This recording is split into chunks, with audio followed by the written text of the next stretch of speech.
Tai mes esam Thunderclap Labs, įsikūrę Startup Space. Mes kuriam dronų arba visko sekimo sistemą.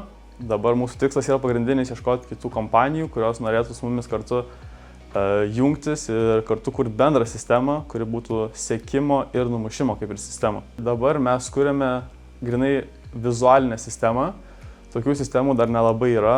Dauguma, kai mes einam, kalbam su žmonėm, visi sako, jo, jūs dar net mažiau galit pasiekti negu paprasčiausia ta akustinės sistemos, bet mes turim tokią technologiją, kuri mums duoda didesnį matymo atstumą ir kai kuriais atvejais mes gal neturėsim pranašumą prieš pačius akustinius, prieš kuriuos galvoja, kad yra mūsų didžiausias priešininkas, kuris už mūsų galingesnis.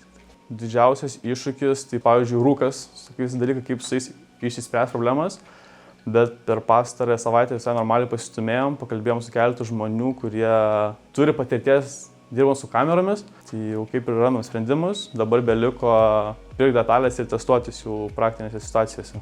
Mūsų didžiausias pasiekimas, tai gal šitas laimėtas 5000 eurų startuolių programą Kickstart Labs.